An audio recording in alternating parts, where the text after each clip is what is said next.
ഈശ്വരേറ്റവും പ്രിയപ്പെട്ടവരെ, തിരുവിഷ്ടമണിയിലേക്ക് സ്വാഗതം. എവർക്കും കർത്താവായ യേശുവിൽ കൃപയും സമാധാനവും. പലപ്പോഴും നമ്മൾ തെറ്റിദ്ധരിക്കപ്പെടുന്ന ചില കാര്യങ്ങൾ ഒന്ന് ഓർമ്മപ്പെടുത്താം എന്ന് കരുതിയാണ് ഇന്ന് വന്നിട്ടുള്ളത്. പ്രധാനമായും ശുശ്രൂഷകരെ സംബന്ധിച്ച് ചില സംശയങ്ങളാണ്. ശുശ്രൂഷകർക്ക് തന്നെയും ശുശ്രൂഷകരെ സംബന്ധിച്ച് വിശ്വാസികൾക്കുമുള്ള ചില തെറ്റിദ്ധാരണകൾ. ശുശ്രൂഷ ജീവിതം സുഖകരമായൊരു ജീവിതമാണ് എന്നാണ് ശുശ്രൂഷകർ തന്നെ പലപ്പോഴും സ്വപ്നം കാണുന്നത്. തങ്ങൾ കർത്താവിന് വേണ്ടി വേല ചെയ്യുന്നവരാണല്ലോ, അപ്പോൾ കർത്താവിന് വേണ്ടി വേല ചെയ്യുമ്പോൾ കർത്താവ് കാക്കും എന്നൊരു ചിന്തയാണ് പലപ്പോഴും ശുശ്രൂഷകരായ ആളുകൾക്ക് ഭൂരിപക്ഷത്തിനുള്ളത്. അതോടൊപ്പം തന്നെ വിശ്വാസികളാണെങ്കിലും ധരിക്കുന്നത് ഇവരൊക്കെ പരമയോഗ്യന്മാരാണ്, ഇവർക്ക് യാതൊരു കുഴപ്പം ഉണ്ടാകില്ല, അവർക്ക് തെറ്റുപറ്റില്ല എന്ന് മാത്രമല്ല അവരുടെ ജീവിതം സുഖകരമായിരിക്കും, അവർക്ക് രോഗം പോലും വരില്ല എന്നൊരു ധാരണയാണ്. ഇത് യുക്തിരഹിതവും അല്പം പോലും ചരിത്രബോധം ഇല്ലാത്തതായ ചിന്തയാണ്. വാസ്തവത്തിൽ വിശ്വാസപരമായ ഒരു തെറ്റിദ്ധാരണയായിട്ട് ഇതിനെ കാണാൻ പറ്റണം. ശുശ്രൂഷയുടെ വഴി എളുപ്പമുള്ളൊരു മാർഗമല്ല. യേശുക്രിസ്തു ഈ ലോകത്ത് തന്നെ വെളിപ്പെടുത്തുകയും രക്ഷ പ്രദാനം ചെയ്യാൻ വേണ്ടി താൻ കാൽവരിയിലേക്ക് പോകുന്നുവെന്ന് പഠിപ്പിക്കുകയും ചെയ്യുമ്പോഴൊക്കെയും കൂടെയുള്ളവരെയൊക്കെ വിട്ടുപോകുകയും പരമാവധി പേർ തള്ളിപ്പറയുകയും ഒറ്റുകൊടുക്കുകയും കല്ലെറിയുകയും ഒക്കെ ചെയ്തുകൊണ്ട് തന്നെയാണ് ക്രിസ്തുവിന്റെ ജീവിതം മുമ്പോട്ട് പോയിട്ടുള്ളത്. അത് അവസാനിക്കുന്നതായിട്ട് കുരിശിലാണ്. കുരിശ് അവസാനമല്ലാതെ ഉദ്ധാനത്തിലേക്ക് പ്രവേശിക്കുന്നതിലൂടെയാണ് ഈ സഹനമാർഗങ്ങളൊക്കെ വിശുദ്ധീകരിക്കപ്പെടുന്നതും അവയിലൂടെയൊക്കെ ക്രിസ്തു പറഞ്ഞ പാഠങ്ങൾ ലോകത്തിന് മുൻപിൽ അടയാളങ്ങളായിട്ട് മാറുന്നത്. ഇനി ശിഷ്യസമൂഹമാണെങ്കിലോ അവരും പീഡകളിലൂടെയാണ് കടന്നുപോയത്, ദാരിദ്ര്യത്തിലൂടെയാണ്, ഇല്ലായ്മയിലൂടെയാണ്, കഷ്ടതയിലൂടെയാണ്, തിരസ്കരണങ്ങളിലൂടെയും പരിത്യക്താവസ്ഥയിലൂടെയും എല്ലാം കടന്നുപോയവരാണ് ശിഷ്യന്മാർ. ഇനി അവരെയൊക്കെ പിന്തുന്ന വിശുദ്ധന്മാരും പിന്നീട് വന്നവരും ഒക്കെ ജീവിതത്തിന്റെ കഷ്ടതകളും ഞെരുക്കങ്ങളും ഒക്കെ അനുഭവിച്ചു പോയവരാണ്. ഇടുങ്ങിയ വാതിലിലൂടെയാണ് സ്വർഗീയമായ യാത്ര. അത് മരണാനന്തരമുള്ള ജീവിതത്തിൽ സ്വർഗം അനുഭവിക്കാമെന്ന പ്രതീക്ഷ ഒന്നുമല്ല. ഈ ലോകത്ത് തന്നെ ജീവിക്കുന്നത് ക്രിസ്തുവിലാണെന്ന ബോധ്യമാണ്. നമ്മൾ സ്വർഗത്തെ എപ്പോഴും സ്വപ്നം കാണുന്നത് മരണശേഷമുള്ള ഒരു സ്ഥലമായിട്ട് മാത്രമാണ്. നമ്മുടെ ജീവിതത്തിന്റെ ഓരോ കഷ്ടതയിലും ഞെരുക്കത്തിലും ഒക്കെ വെളിപ്പെടുന്ന ഒരു ദൈവരാജ്യത്തെ തിരിച്ചറിയാൻ കഴിയാതെ പോകുന്നത് കൊണ്ടാണ് നമ്മൾ പലപ്പോഴും ഇങ്ങനെ ഒരു ഭാവി സ്വർഗം എന്ന നിലയ്ക്ക് മാത്രം മാറ്റിവെക്കുന്നത്. യേശുക്രിസ്തുവിനോട് കൂടെ മരിച്ച് കുരിശിൽ മരിച്ച് രക്ഷ അനുഭവിക്കുന്നത് ഈ ഭൂമിയിലെ ജീവിതത്തിലാണ്. കാരണം മാമോദീസയിൽ നാം മരിക്കുന്നു, ആ മരണശേഷമുള്ള ജീവിതമാണ് ഉദ്ധാനത്തിന്റെ ജീവിതം. ആ ഉദ്ധാനത്തിന്റെ ജീവിതമാണ് ഒരു ക്രൈസ്തവ ജീവിതം. ആ ക്രൈസ്തവ ജീവിതം പ്രഘോഷണത്തിന്റെ വഴിയാണ്. ആ പ്രഘോഷണത്തിന്റെ വഴിയാകട്ടെ അല്പം പോലും സുഖകരമല്ല എന്ന കാര്യം അറിയണം. ഇതൊക്കെ പറയാൻ കാരണം എനിക്ക് വന്ന ഒരു ശബ്ദ സന്ദേശമാണ്. സന്ദേശം നിഷ്കളങ്കമാണ്, ഒട്ടും കുറ്റം പറയാൻ പറ്റുന്ന കാര്യമല്ല. ശുശ്രൂഷകർക്ക് വേണ്ടിയൊക്കെ പ്രാർത്ഥിക്കാൻ ശുശ്രൂഷയിൽപ്പെട്ട ഒരു സഹോദരൻ ഒരു അഭ്യർത്ഥന നടത്തുകയാണ്. നമ്മുടെ ശുശ്രൂഷകരെ പലവിധ പ്രശ്നങ്ങളിലാണ്, ഹൃദയഭാരം അനുഭവിക്കുന്നവരാണ്. കാര്യങ്ങൾ ശ്രദ്ധിക്കണം, ഹൃദയഭാരം അനുഭവിക്കുന്നവരാണ്.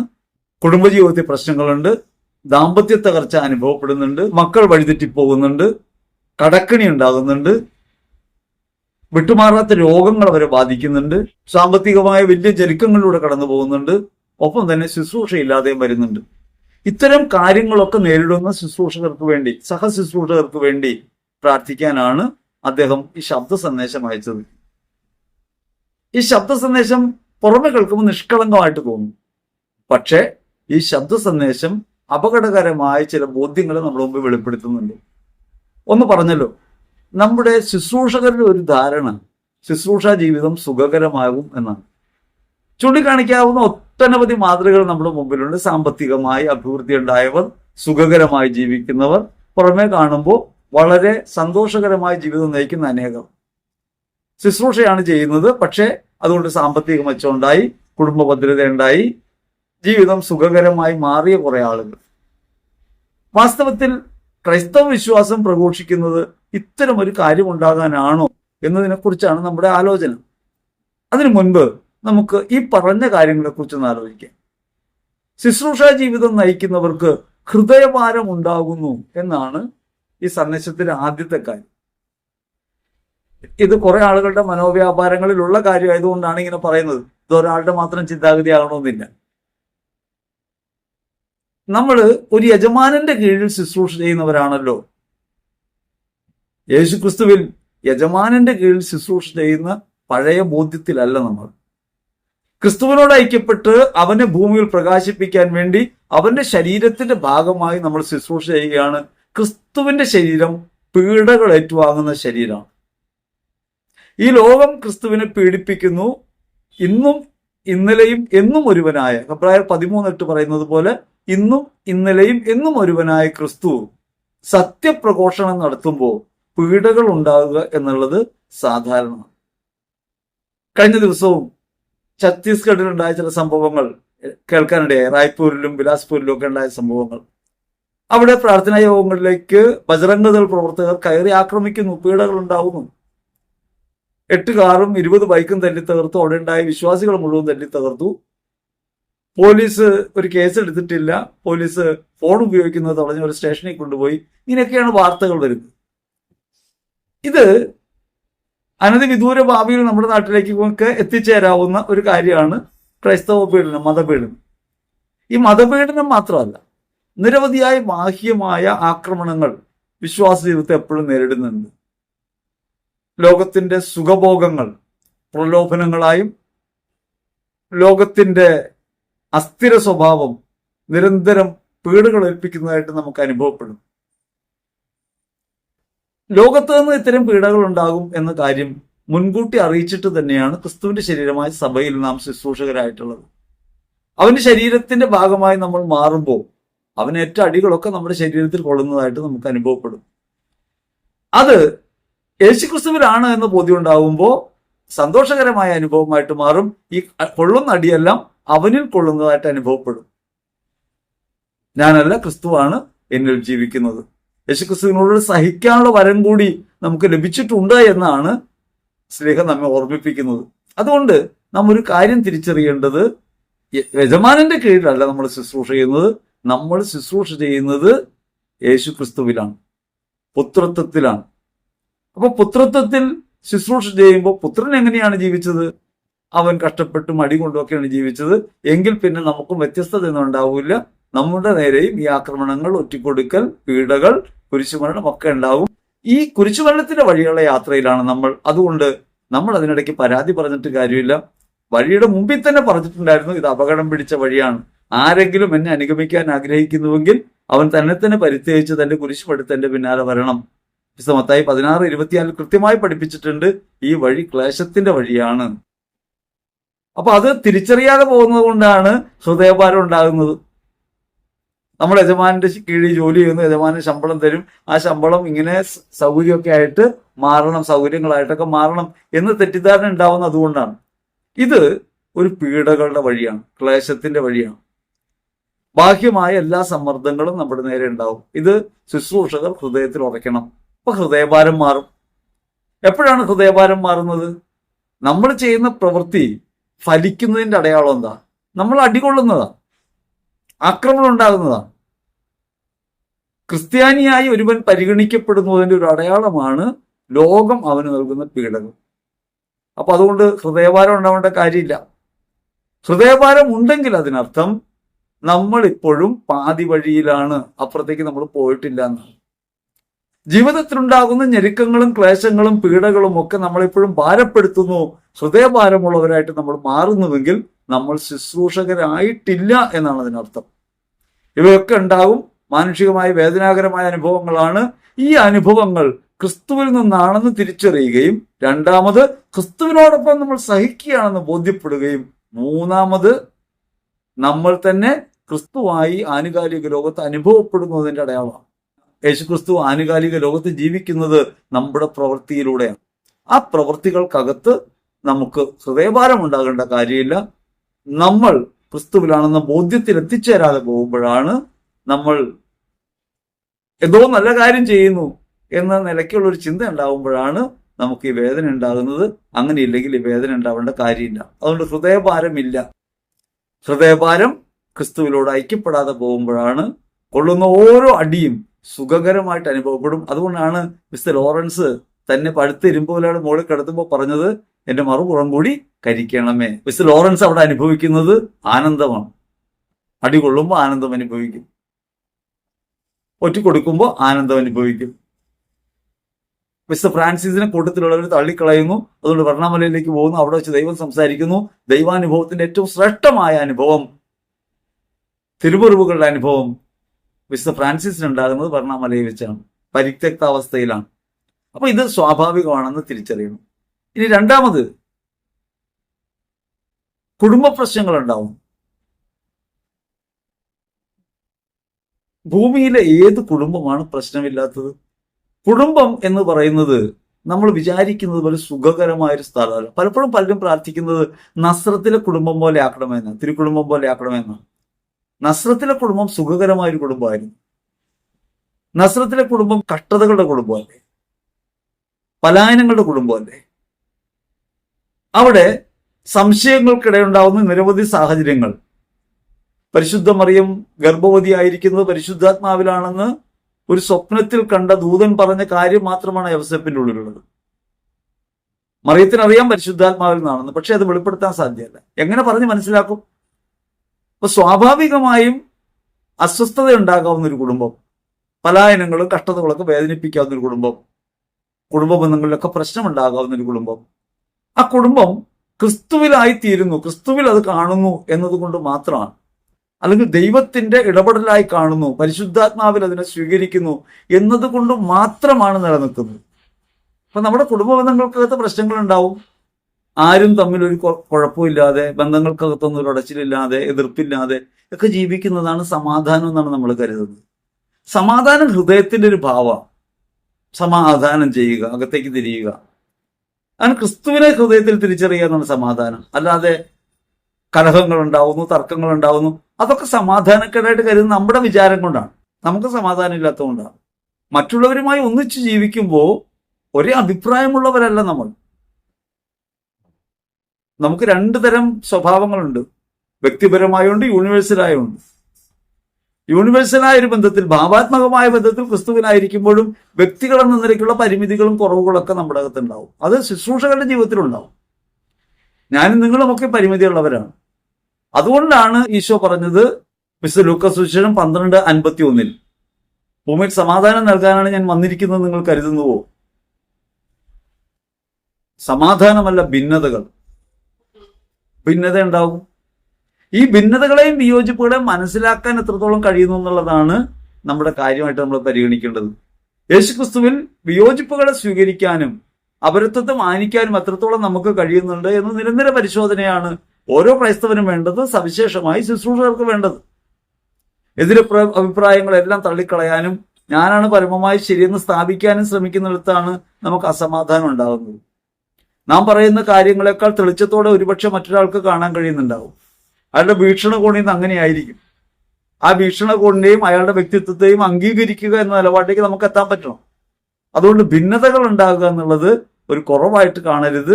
സഭയ്ക്കകത്ത് ഭിന്നത ഉണ്ടാവും, കുടുംബത്തിനകത്ത് ഉണ്ടാവും, ജീവിത പരിസരങ്ങളിലൊക്കെ വിയോജിപ്പുകളുടെ സ്വരമുണ്ടാകും. ഈ വിയോജിപ്പുകളും ഭിന്നതകളെയും അസമാധാനമായി കാണരുത്. സമാധാനം ഹൃദയഭാവമാണ്, പരിശുദ്ധാത്മ ഫലമാണ്. സമാധാനം ഉണ്ടാകുക എന്നതിനർത്ഥം നമ്മൾ മറ്റുള്ളവരെ വിധിക്കുന്നവരോ എതിർക്കുന്നവരോ ആയി മാറാതെ ഹൃദയം കൊണ്ട് മറ്റുള്ളവരെ സ്വീകരിക്കുന്നവരായി നിലപാടെടുക്കുക എന്നാണ്. വിശുദ്ധ ലൂക്ക 12:52 കൃത്യമായിട്ട് പറയുന്നുണ്ട്, ഒരു വീട്ടിൽ ഭിന്നിച്ചിരിക്കുന്ന 5 പേരുണ്ടാവും. 3 പേർ 2 പേർക്കെതിരായും 2 പേർ 3 പേർക്കെതിരായും ഭിന്നിച്ചിരിക്കും. ഈ വിയോജിപ്പുകളുടെ മധ്യേ ക്രിസ്തു എന്ന ഏകതയിൽ നമുക്ക് എത്താൻ പറ്റണം. പക്ഷേ ഈ ഭിന്നിപ്പുകൾ ഉണ്ടായിരിക്കും. എങ്ങനെയായിരിക്കും ആ ഭിന്നതകൾ? അത് വ്യക്തിബന്ധങ്ങൾക്കകത്താണ്. പിതാവ് പുത്രനും, പുത്രൻ പിതാവിനും എതിരായിരിക്കും. അമ്മ മകൾക്കും, മകൾ അമ്മയ്ക്കും എതിരായിരിക്കും. അമ്മായിയമ്മ മരുമകൾക്കെതിരായി, മരുമകൾ അമ്മായിയമ്മയ്ക്കെതിരായും തിരിയും. ഭിന്നതകൾ നിലനിൽക്കും. ഈ ഭിന്നതകൾക്കകത്ത്, വിയോജിപ്പുകൾക്കകത്ത് ക്രിസ്തുവിനെ കാണാനും മറ്റുള്ളവരെ അംഗീകരിക്കാനും മാനിക്കാനും നമുക്ക് എത്രത്തോളം കഴിയുമെന്നതിലാണ് ക്രിസ്തുവിൽ നാം ആയിത്തീരുന്നതിന്റെ പ്രത്യേകത. ഇനി അതത്ര എളുപ്പമുള്ള കാര്യമാണോ? ഒരു ദിവസം കൊണ്ട് നടക്കണമാണോ? അല്ല. ക്രൈസ്തവ ജീവിതം ഒരു കോറിഗേറ്റഡ് ലൈഫാണ്. ഉയർച്ച താഴ്ചകളുള്ളതാണ്, വീഴ്ചകളുള്ളതാണ്, പരിമിതികളും കുറവുകളുള്ളതാണ്. അത് അംഗീകരിക്കണം. അത് ശുശ്രൂഷകർക്ക് എന്തെങ്കിലും പ്രത്യേക മഹാത്മ്യമുണ്ട്, അവർക്കിതൊന്നും ഉണ്ടാവില്ല, അവർ മനുഷ്യത്വമൊക്കെ വെടിഞ്ഞ് സമ്പൂർണമായി ദൈവത്വം പ്രകാശിപ്പിക്കുന്നവരാണ് എന്ന് തെറ്റിദ്ധരിക്കരുത്. അങ്ങനെ വിചാരിക്കുന്ന ഒരു അബദ്ധമാണ്. നമ്മൾ ഒരാൾ പ്രാർത്ഥിക്കാൻ തുടങ്ങി, ധ്യാനം കൂടി, അയാൾ വിശ്വാസിയാണ്, പ്രഘോഷകനാണെന്ന് പറഞ്ഞാൽ ഉടനെ തന്നെ പിന്നെ അയാൾ സമ്പൂർണ്ണ ക്ഷമയായിരിക്കണം, അയാൾ ഭയങ്കരമായ സ്നേഹം പ്രകടിപ്പിക്കുന്ന ആളായിരിക്കണം, അയാൾ എന്ത് കേട്ടാലും ക്ഷോഭിക്കരുത്. അങ്ങനെ നമ്മൾ ചിന്തിക്കരുത്. മനുഷ്യനെ മനുഷ്യനായി പരിഗണിക്കണം. പെർഫെക്റ്റ്നെസ് എന്ന് പറയുന്ന ഒന്നില്ല. ഇംപെർഫെക്ഷനിലാണ് ദൈവം. നമ്മുടെ കുറവിലും ബലഹീനതയിലുമാണ് ദൈവം. പൗലോസ്ലീഹ തന്നെ അങ്ങനെ കീഴ്പ്പെടുത്തുന്ന പ്രതികൂലങ്ങളെ കണ്ടിട്ട് പറയുന്നുണ്ട്, ഞാൻ എത്ര ദുർഭകനായ മനുഷ്യൻ. നന്മ ചെയ്യാൻ ഇച്ഛിക്കുമ്പോൾ തന്നെ തിന്മയാണ് ഞാൻ ചെയ്തു പോകുന്നത്. ഞാൻ എത്ര ദുർഭകനായ മനുഷ്യൻ. ദൈവത്തിന്റെ സന്നിധിയിൽ ശ്ലീഹ 2 കൊരിന്ത്യർ ലേഖനത്തിൽ 12-ാം അധ്യായത്തിൽ ദൈവത്തിന്റെ സന്നിധിയിൽ കരഞ്ഞു പ്രാർത്ഥിക്കുന്നുണ്ട്, ഈ മുള്ളൊന്ന് എടുത്തു മാറ്റണമേ. അപ്പൊ ദൈവം പറയുന്നത്, നിനക്കെന്റെ കൃപ മതി. ഇത് നമ്മൾ മനസ്സിലാക്കേണ്ട കാര്യമാണ്. കൃപയാൽ നമുക്ക് എപ്പോഴെങ്കിലുമൊക്കെ കോപത്തെ ജയിക്കാൻ പറ്റുന്നത് കൃപയാൽ. വീണു പോകുന്നുണ്ടെങ്കിൽ നമുക്ക് കഴിയാതെ പോകുന്നു. ദൈവസന്നിധിയിൽ എളിമയോടെ നമ്മൾ ഇങ്ങനെയാണെന്ന് പറയാനല്ലാതെ നമുക്ക് പ്രഘോഷണത്തിൽ സാധ്യമല്ല. അപ്പൊ നമ്മൾ ചോദിക്കും, അപ്പൊ അങ്ങനെ കുറവുള്ള ആളെങ്ങനെ പ്രഘോഷിക്കും? കുറവുള്ള ആൾ പ്രഘോഷിക്കുന്നതിന്റെ പേരാണ് അനുതാപത്തിന്റെ പ്രഘോഷണം. നമ്മൾ യഥാർത്ഥത്തിൽ പ്രഘോഷിക്കേണ്ടത് അനുതാപത്തിന്റെ പ്രഘോഷണമാണ്. അവനവനെ ഏറ്റുപറഞ്ഞുകൊണ്ടാണ്. മിസ്റ്റർ പൗലോസ് അത് ചെയ്യുന്നുണ്ട്. പാപികളിൽ ഒന്നാമനാണ് ഞാൻ, എങ്കിലും എനിക്ക് കരുണ ലഭിച്ചു. ഞാൻ ദൈവത്തിനെതിരായി പോയ ആളാണ്, ഞാൻ പാപിയാണ്, ഞാൻ പാപികളിൽ ഒന്നാമനാണ്, എന്നോട് കരുണ കാണിച്ചു. അത് എല്ലാവരോടും കരുണ കാണിക്കുമെന്ന് അറിയാൻ വേണ്ടിയാണ്. അപ്പൊ 2 ഭാവം ശുശ്രൂഷകർക്ക് ഉണ്ടാകണം. ഒന്ന്, ഇത് ഏറ്റു പറയണം. രണ്ടാമത്, അതുകൊണ്ട് മറ്റുള്ളവരോടും കരുണ കാണിക്കും ദൈവം എന്ന ബോധ്യത്തോടെ മറ്റുള്ളവരെ കുറ്റപ്പെടുത്താതെയും ശല്യപ്പെടുത്താതെയും ശുശ്രൂഷ ചെയ്യണം. നിങ്ങളൊക്കെ നശിച്ചു പോകും, കുറവുള്ളവരാണെന്ന് പറയാതെ നിങ്ങളൊക്കെ ദൈവകൃപയ്ക്ക് അർഹരാണ്, ധൈര്യമായിട്ടിരിക്കൂ, കർത്താവ് കൂടെ ഉണ്ടല്ലോ എന്ന് പറയാൻ പറ്റണം. ശുശ്രൂഷ അനുതാപത്തിൻ്റെതും സ്നേഹത്തിൻ്റെതുമായിട്ട് മാറണം. അനുതാപം അനുകമ്പ ജനിപ്പിക്കും. ആത്മാനുതാപം ഉള്ള ആൾ പ്രഘോഷിക്കുമ്പോൾ അനുകമ്പയോടെ ശുശ്രൂഷ ചെയ്യാൻ പറ്റും. 2 കാര്യവും ദൈവികമായ അടയാളമാണ്.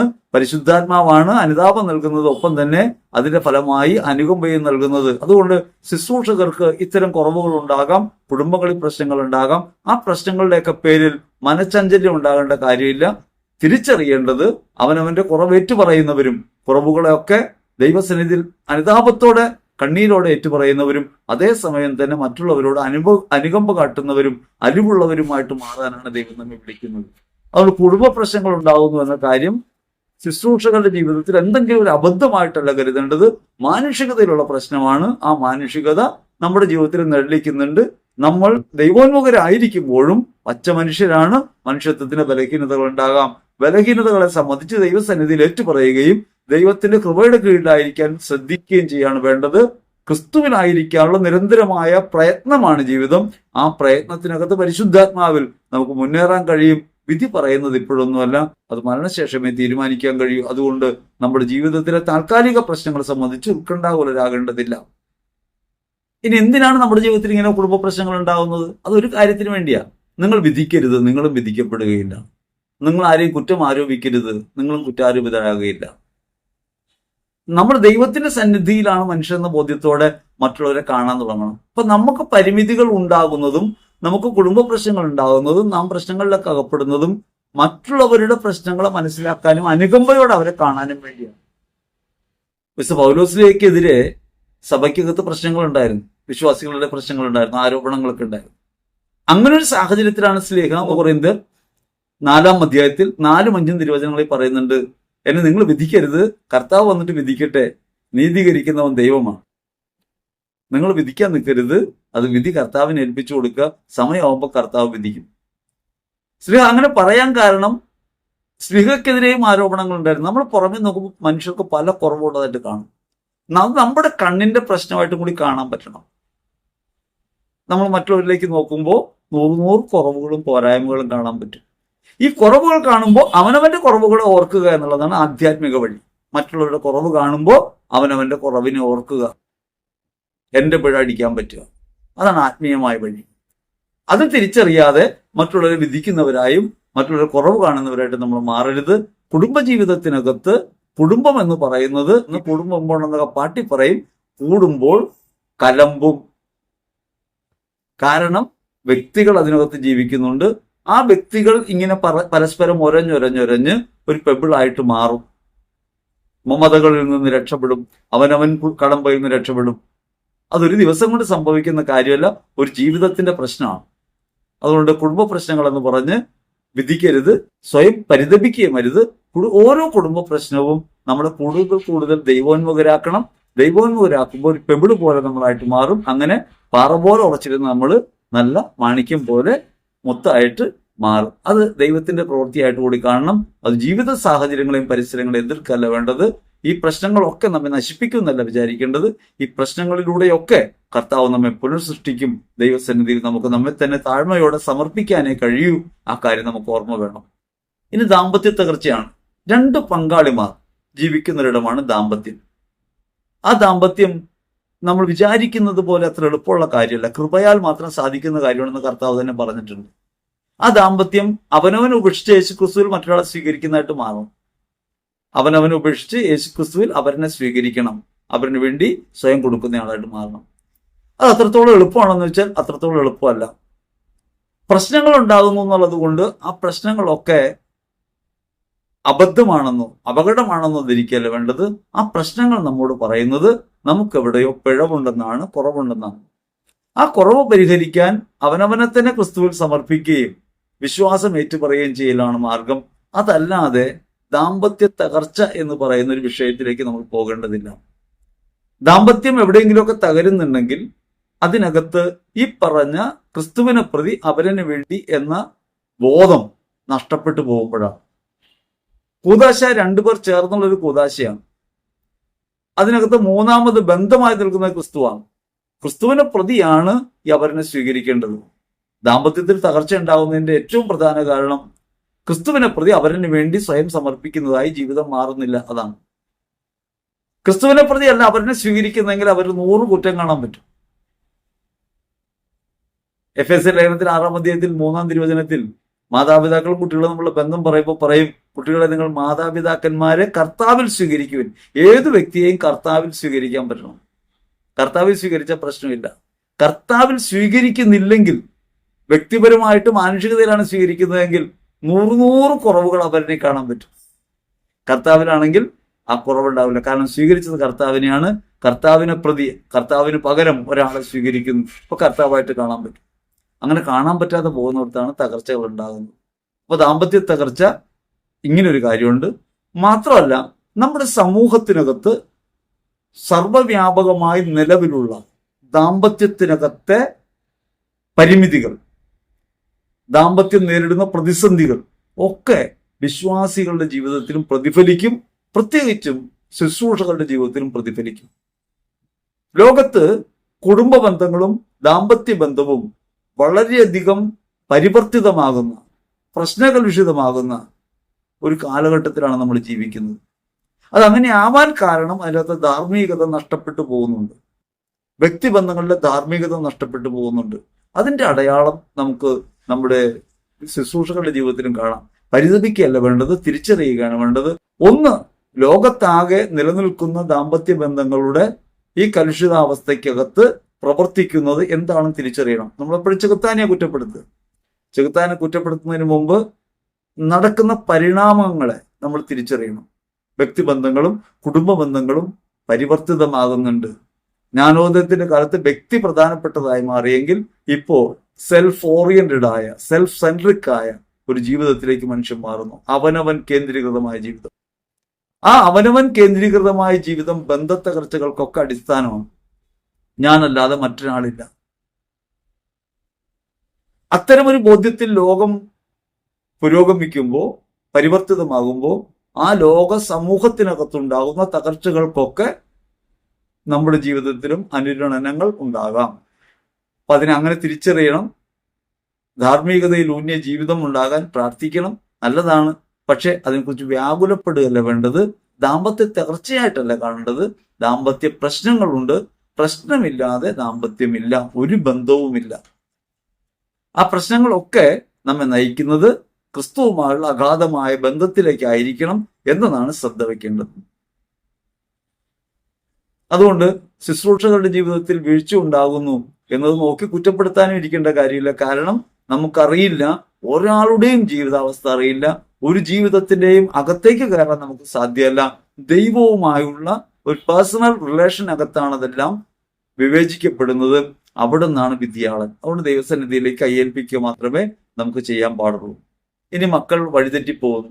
നമ്മൾ പലപ്പോഴും വിചാരിക്കുന്നത് നമ്മൾ വളർത്തുമൃഗങ്ങളെ പോലെ ആവണം മക്കളെന്നാണ്. ഈ കഴിഞ്ഞ ദിവസങ്ങളിലൊക്കെ കേരളത്തിലെ കുട്ടികളിൽ പല പ്രശ്നങ്ങളും ഉണ്ടായപ്പോൾ മാതാപിതാക്കളെ കൊല്ലുന്നു, അക്രമങ്ങൾക്ക് ഒക്കെ കാരണമാകുന്നു എന്ന വാർത്തകളൊക്കെ ഇങ്ങനെ പ്രചരിക്കാൻ തുടങ്ങിയപ്പോൾ പലരും പറയാണ് പട്ടി എത്ര നന്ദിയുള്ള ജീവിയാണ്, പോത്ത് പോലും എത്ര കോപിച്ച് വെക്കുമ്പോൾ യജമാനൻ അറിയുന്നുണ്ട്, ഇതറിയുന്നില്ല മനുഷ്യർ.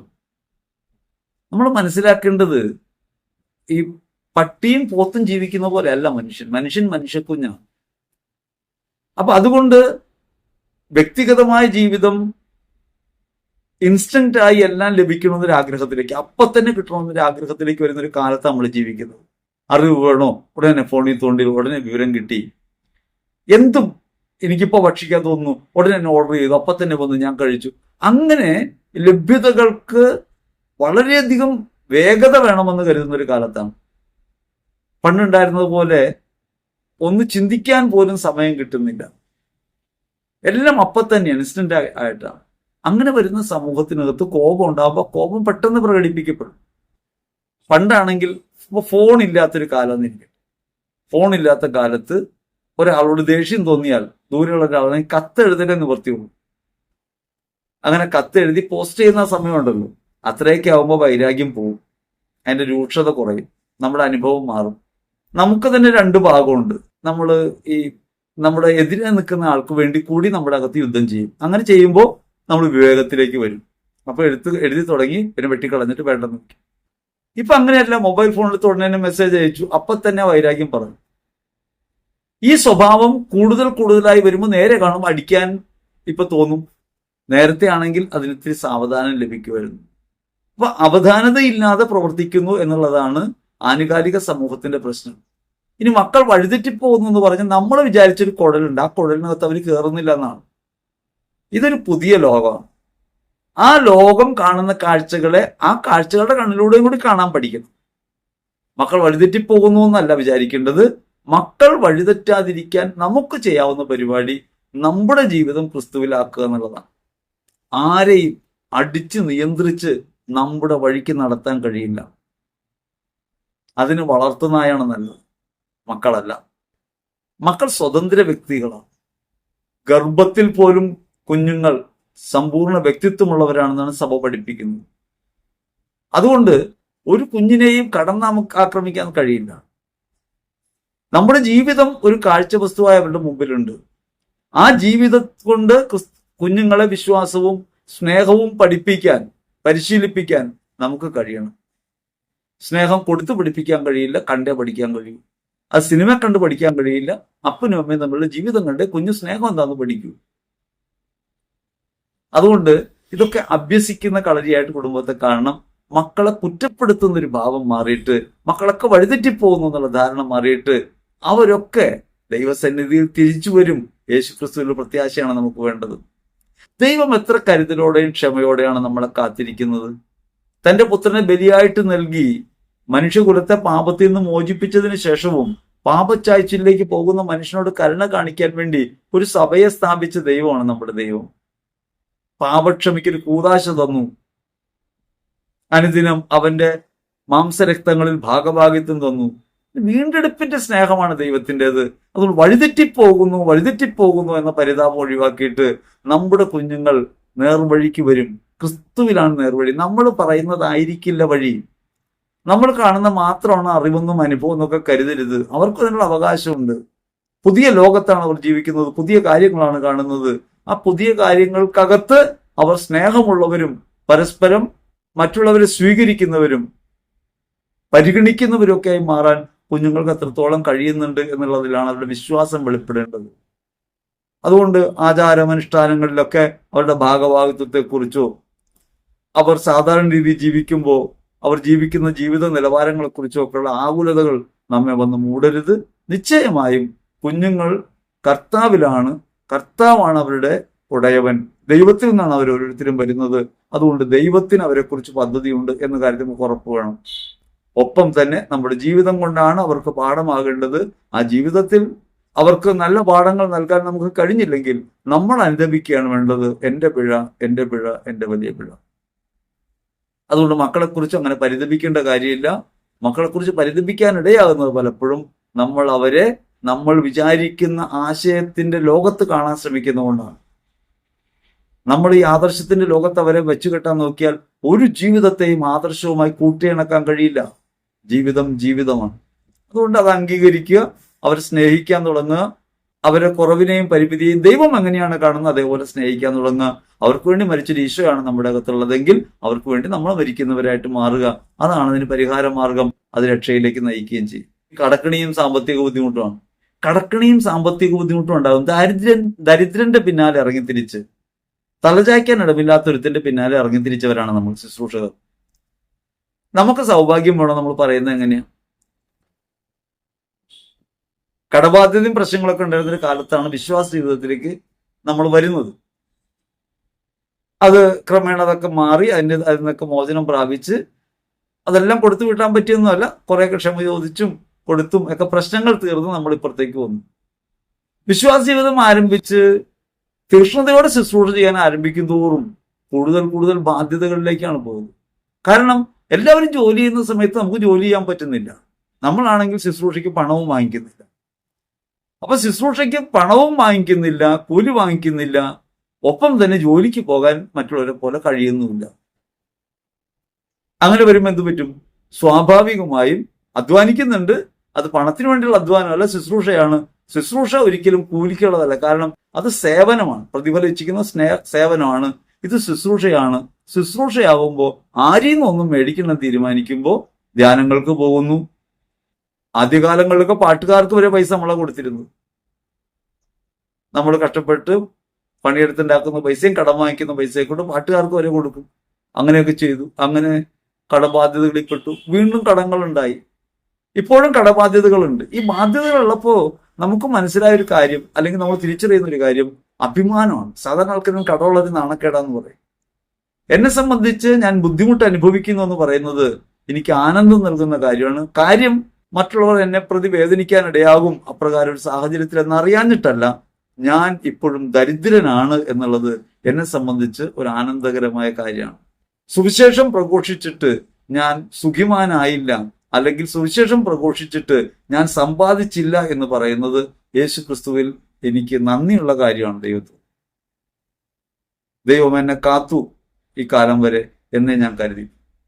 കഷ്ടത സഹനശീലവും, സഹനശീലം ആത്മധൈര്യം പ്രത്യാശയും ജനിപ്പിക്കണം. ഇടുങ്ങിയ വാതിലൂടെ പ്രവേശിക്കണമെന്നാണല്ലോ കർത്താവ് പറഞ്ഞത്. ഇടുങ്ങിയ വാതിലൂടെ പ്രവേശിക്കാൻ പരിശ്രമിക്കുവിൻ. ഇടുങ്ങിയ വാതിലാണ് ഇവയൊക്കെ. ഈ വിട്ടുമാറാത്ത രോഗങ്ങൾ. വിശുദ്ധാത്മാക്കളെയൊക്കെ നോക്കുക, എല്ലാവരും രോഗഗ്രസ്തരായിട്ടൊക്കെയാണ് മരിക്കുന്നത്. എത്രയോ കഠിന വേദനകളിലും ദീർഘകാലമുള്ള കിടപ്പിലൊക്കെ ഉണ്ടായിരുന്നവരുണ്ട്. മാതാവിനൊക്കെ അനുഗ്രഹം പ്രാപിച്ച ഭരണതീത്ത കിടപ്പ് രോഗിയായിരുന്നു. കർത്താവിനോട് ജീവിതം അർപ്പിക്കാൻ തീരുമാനിച്ച കൊച്ചുവയസ്സ് രോഗിയായിരുന്നു. കർത്താവിന് വേണ്ടി ജീവിതം അർപ്പിക്കാൻ ഉമിത്തിഴിച്ചാടാൻ തയ്യാറായ അൽഫോൻസ മഹോദര രോഗിയായിരുന്നു. നമുക്ക് പ്രാസ്യമേ ഓർക്കാം, എത്രയോ പേർ നമ്മുടെ ചുറ്റുവട്ടത്തുള്ളവർ സഹനമാർഗങ്ങളിലൂടെയാണ്. ഇപ്പൊ രോഗങ്ങളെ സംബന്ധിച്ചും വിട്ടുമാറാത്ത രോഗങ്ങൾ ശുശ്രൂഷകർക്ക് വരുന്നു. ഇതൊക്കെ ആദ്യമായി മാറുന്നത് നമുക്കിതൊന്നും വന്നുകൂടാ, നമ്മൾ സുരക്ഷിതരായിരിക്കണമെന്ന ഒരു അബദ്ധബോധ്യത്തിൽ നിന്നാണ്. ഈ നശ്വര പ്രകൃതിയെ ഈ സഹനങ്ങളും പീഡകളും ക്ലേശങ്ങളുമാകുന്ന പ്രതികൂലങ്ങൾ ബാധിക്കുമ്പോൾ അവയിൽ പതറിപ്പോകാതെ ക്രിസ്തുവിൽ ഉറച്ചു നിൽക്കാനുള്ള വിശ്വാസമാണ് നമുക്കുണ്ടാകേണ്ടത്. പിന്നെ ശുശ്രൂഷകളില്ലാതെ പോകുന്നു. നമ്മൾ എന്താ വിചാരിക്കുന്നത്? പ്രസംഗിക്കാൻ വിളിച്ച ശുശ്രൂഷയാണ്. ശുശ്രൂഷ എന്ന് പറയുന്ന ഒരു ജീവിതമാണ്. അവരന് വേണ്ടി ആയിരിക്കാനുള്ള ഹൃദയാർപ്പണമാണ്. കർത്താവ് ആവശ്യമുള്ളടത്ത് വിളിക്കട്ടെ, ഇല്ലാത്തടത്ത് പോകണ്ടെന്ന് വിചാരിക്കും. ഒരിക്കൽ ഒരു സുഹൃത്ത് എന്നോട് പറഞ്ഞതാണ്, എനിക്ക് നേരത്തെ എല്ലാ ദിവസവും ശുശ്രൂഷ ഉണ്ടായിരുന്നു, ഒരു ദിവസവും ശുശ്രൂഷ ചെയ്യാതിരിക്കാൻ എനിക്ക് കഴിയില്ല. കാര്യം എന്താണെന്നറിയാമോ? എല്ലാ ദിവസവും പോകുമ്പോൾ 1000 രൂപ വെച്ച് കിട്ടും. അത് തന്നെ കാര്യം. മറ്റെന്താണ് ശുശ്രൂഷ ചെയ്യുന്നത് കൊണ്ട് വ്യക്തിപരമായി നമുക്കെന്താ കിട്ടുന്നത്? നഷ്ടമല്ലാതെ, ക്ലേശമല്ലാതെ എന്താ ഉള്ളത്?